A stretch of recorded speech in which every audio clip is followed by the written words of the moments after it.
In this tutorial, I'm going to show you to insert a WordPress admin style sheet into the header of all your WordPress admin pages. So if you want to make major style changes to your WordPress admin or customize it or white label it for your client sites without using a plugin, this is the tutorial you'll want to watch. I have another tutorial that shows you how to just insert a couple styles into the functions file, and this one is for including an entire style sheet. And we're getting started right now.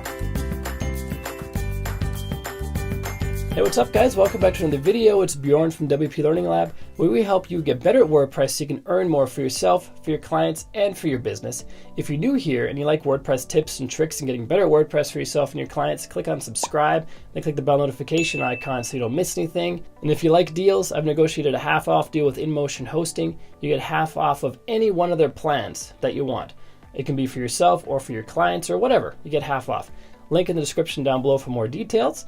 And with that out of the way, let's head to the screen capture. To add a style sheet to your admin header, you just need a simple piece of code in your functions file. You get that code on the blog. The link to this page is down in the description below.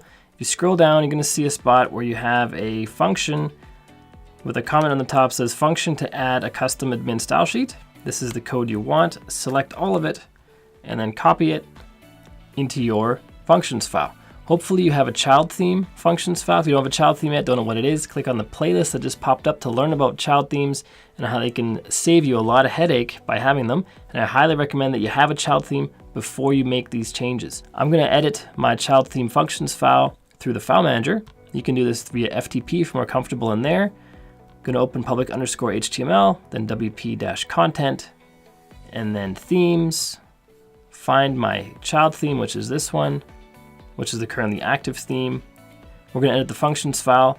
I recommend you back up your functions file before you make any changes. Just highlight it, click on copy, name it something like functions.php-bkp. BKP is short for backup. Now, if something goes wrong in the functions file, which can happen, your site may go down. Your site may go down and you may not be able to fix it very quickly.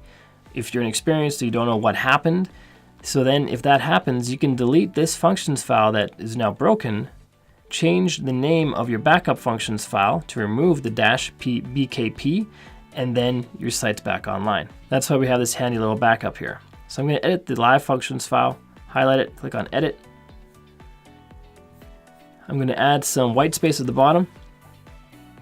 It's important to note that having this white space at the bottom can break your site as well. Can cause a 500 error. So when you're done in your functions file, make sure there's no white space at the bottom. So if I paste this code in and I save it now with all this white space, the site may break. I'm just doing this to move the code up higher on the page so you can see it better, but you should always remove all the white space, just like I did here. Now the code isn't really visible, but remove all the white space, bottom line, from your functions file at the bottom. So the code we have here is pretty simple. We have a function called myAdminStyleSheet. You can change the name of this if you like, as long as you make sure the name here matches the name down here.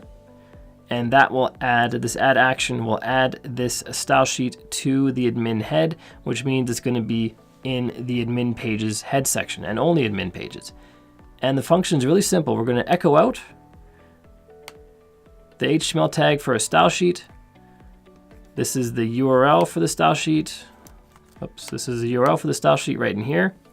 And it's CSS, media all. The get style sheet directory URI is used to get the directory path to the currently active child theme.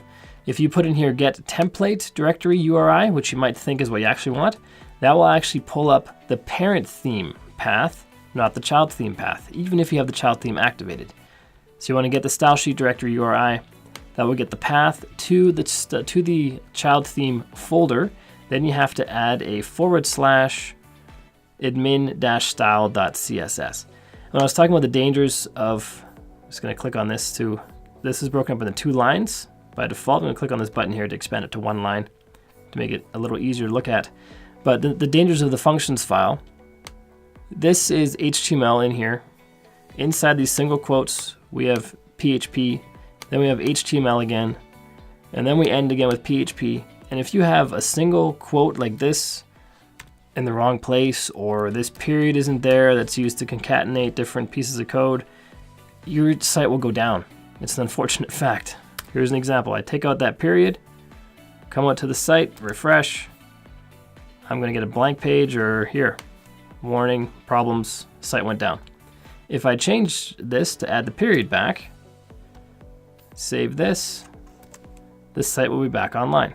So that's how simple it is to break your site in the functions file. That's why we did that backup earlier. It's very important. Now this file does not yet exist. So let's go back out to this folder, click on plus file, or maybe you already have one that you want to upload. I'm going to call this admin.style.css because that's the file name I have in that folder. You can name it whatever you like, as long as the name of the file matches this name you have in here. You can name it whatever you like. I'm just going to name it admin.style.css because that clearly explains what it is. And I'm just going to change something like a link color. Let's change the link color to I don't know, magenta. And then click on save.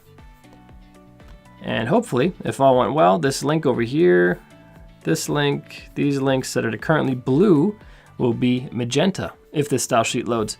And one more thing you can also do to check, if we go to the source, we can check for that file, admin.style.css, which is currently there because we already saved the functions file. Forgot about that. If I go ahead and delete this function here, just to prove to you it's actually adding that piece of that file to the header. If I delete that and refresh this, and now we search for admin-style.css, there isn't one. Put this function back in here, save it, refresh the source for the admin area, search for admin-style.css again. Now we have it right here. Now if I save this, I don't know if I did or not.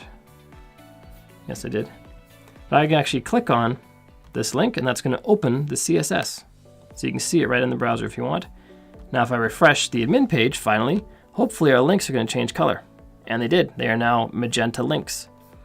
So if you have lots of styles that you want to put into your admin area, or if you want to make an admin theme, you do it with the admin style sheet, or that's at least a very important component of your admin theme. If you want to just add a handful of styles, you don't want to go through the trouble of making a separate CSS file and all that, you can actually do that with a function as well, where you just add the styles right here. Instead of you echoing out a link to a style sheet, you have the styles right in your functions file. And I've linked to a video in the card above to show you how to do that if that's what you want to do. And as for adding a CSS style sheet to your admin, this is how you do it. So that's how easy it is. I hope this video helps you. If you haven't done so yet, hit subscribe and hit the bell notification icon so you don't miss anything. Check out the half off for hosting deal in the description down below. And next up is clicking one of these videos on the right hand side so you can get even better at WordPress. And until next time, keep crushing it, and I will see you in the next video.